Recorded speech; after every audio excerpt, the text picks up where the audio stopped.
So in this video, we're going to talk about Book 9 of Plato's Republic. So Book 9 starts off more or less picking up where Book 8 leaves off, which is with a description of the psychology of the tyrannical man. Basically,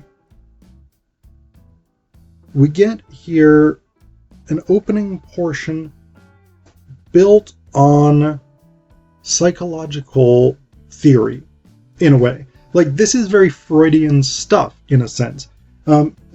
This idea of how to figure out what the tyrannical man is like. But then the other big thing that Book 9 does is it makes an argument about happiness and which type of person, the philosopher, the honor lover, or the money lover, again, going back to the tripartite soul that Socrates has theorized earlier in the book, it makes an argument about which of these three is the happiest. Predictably, Socrates makes the case for the philosopher's happiness. But basically, we start again with this idea of, like, what is the tyrannical man like? And this is deeply rooted in psychology, because we start with essentially a kind of dream theory that, again, we get something akin to what Freudian psychoanalysis will later talk about. So Socrates is talking about the relationship between desire and reason. And he says, in a few people, they have been eliminated entirely, or only a few weak ones remain, while in others they are stronger and more numerous. That's reason. Reasons that hold out against desire. And his interlocutor, who I think is Glaucon at this point, says, "What desires do you mean?" And Socrates says, "Those that are awakened in sleep, when the rest of the soul, the rational, gentle, and ruling part slumbers. Then the beastly and savage part, full of blood and drink, casts off sleep and seeks to find a way to gratify itself. You know that there is nothing it won't dare to do at such a time, free of all control by shame or reason. It doesn't shrink from trying to have sex with a mother, as it supposes, or with anyone else at all, whether man, god, or beast. It will commit any foul murder, and there is no food it refuses to eat. In a word, it omits no act of folly or shamelessness." Glaucon says that's completely true. And Socrates, positing the virtues of moderation and self-discipline, says, "On the other hand, I suppose that someone who is healthy and moderate with himself goes to sleep only after having done the following. First, he rouses his rational part and feasts it on fine arguments and speculations. Second, he neither starves nor feasts his appetites, so that they will slumber and not disturb his best part with either their pleasure or their pain, but they'll leave it alone, pure and by itself, to look for something, it knows not what, and to try to perceive it, whether it is past, present, or future. Third, he soothes his spirited part in the same way, for example, by not falling asleep with his spirit still roused after an outburst of anger. And when he has quieted these two parts and aroused the third, in which reason resides, and so takes his rest, you know that it is then that he best grasps the truth, and that the visions that appear in his dreams are least lawless." Glaucon says entirely true. And Socrates says, "However, we've been carried away from what we wanted to establish, which is this. Our dreams make it clear that there is a dangerous, wild, and lawless form of desire in everyone, even in those of us who seem to be entirely moderate or measured." So this is a theory about what dreams mean and what their function is within the human psyche.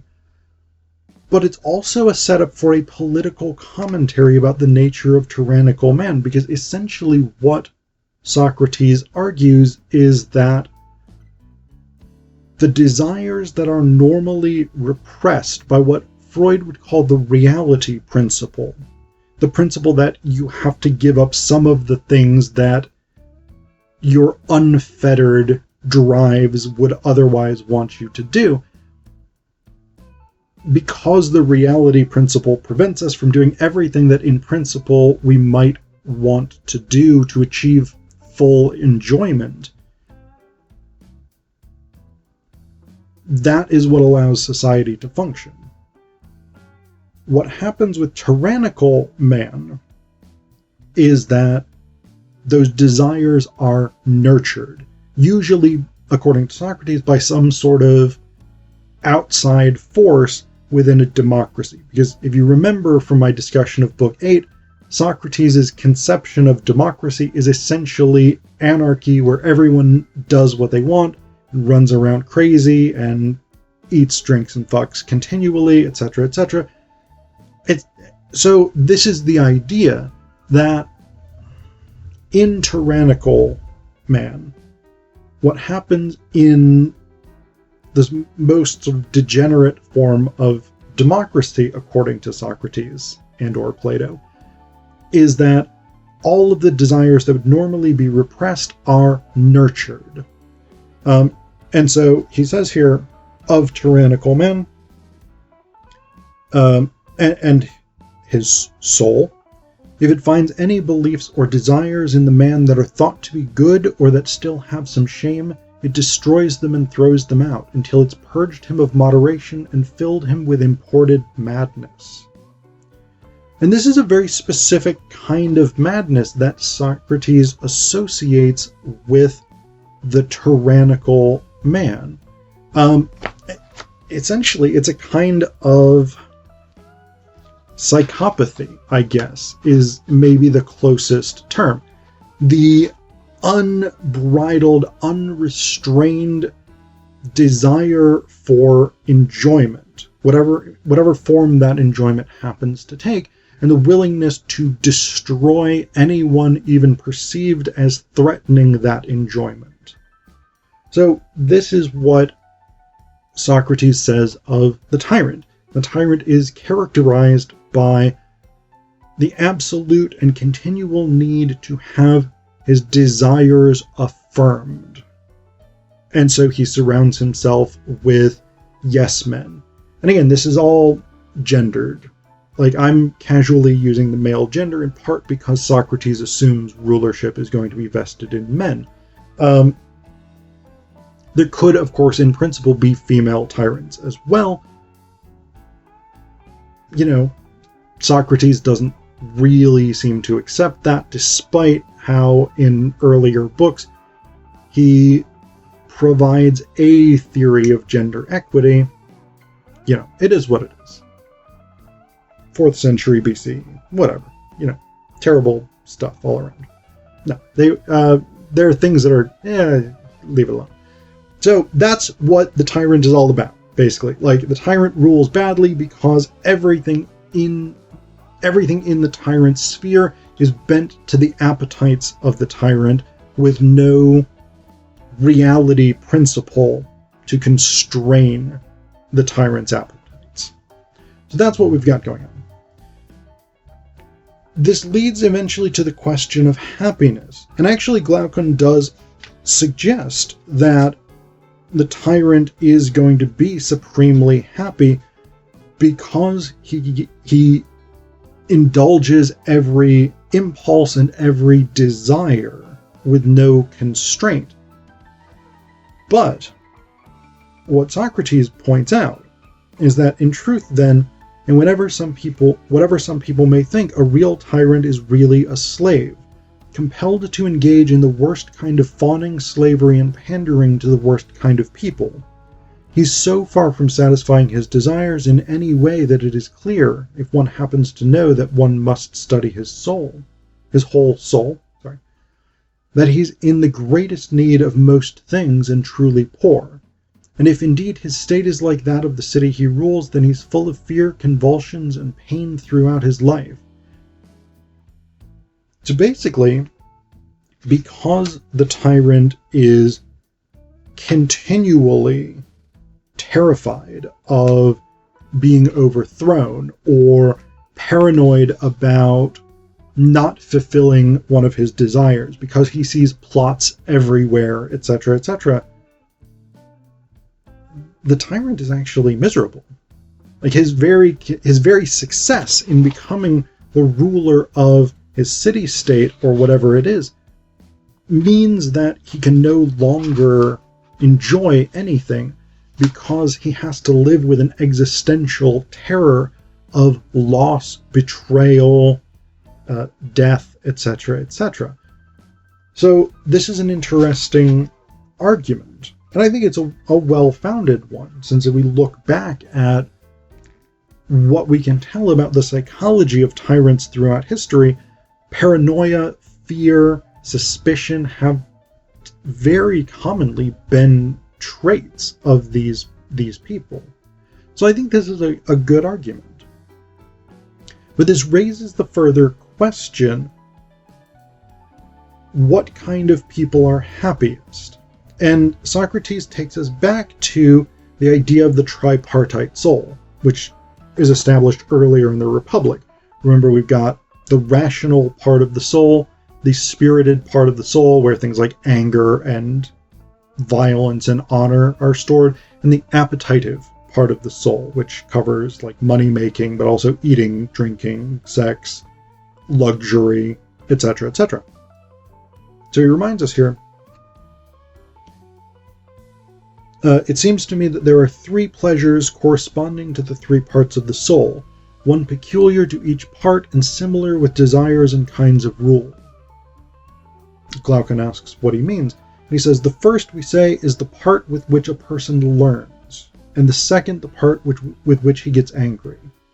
As for the third, we had no special name for it, since it's multiform, so we named it after the biggest and strongest thing in it. Hence we called it the appetitive part, because of the intensities of its appetite for food, drink, sex, and all the things associated with them. But we also called it the money-loving part, because such appetites are most easily satisfied by means of money. And then a little while later, Socrates says, and doesn't this part rule in some people's souls, while one of the other parts, whichever it happens to be, rules in other people? He's talking here about the philosophical portion of the soul. Doesn't this part rule in some people's souls, while one of the other parts, whichever it happens to be, rules in other people's? Glaucon says that's right. And Socrates says, and isn't that the reason we say that there are three primary kinds of people? Philosophic, victory-loving, and profit-loving. And from there we go on, and eventually, basically, Socrates spends most of the rest of this book making the case that the philosopher is the most truly happy of these three categories. The philosopher, the warrior, and the person who's driven by money in order to satisfy their appetites. And essentially, the arguments that Socrates makes, some of the key ones boil down to the idea that the philosopher is happiest because he has access to money, power, and knowledge, or money, honor, and knowledge, whereas the other two types of people only have access to one or two of those things.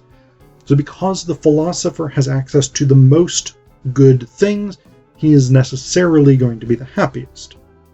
Whereas the warrior has access to money and to honor, but is going to find it very difficult to gain wisdom. And the person driven by money has access to money, but is going to find it very hard to gain honor, and especially hard to gain knowledge. So, because the philosopher has access to the most good things, he is necessarily going to be the happiest. The other argument that Socrates makes, which I find a little bit less compelling, is the idea that the philosopher, because philosophy runs on an economy of argument, the philosopher is best able to conceptualize and make the case for his own happiness, whereas the other two categories are less able to give reasonable arguments for their happiness and why they are happy. And so that's ultimately where Socrates comes down. You like the idea of the philosopher kings, you kind of get the sense that Socrates' argument about the happiness of philosophers is maybe a tiny bit self-serving. But there you go.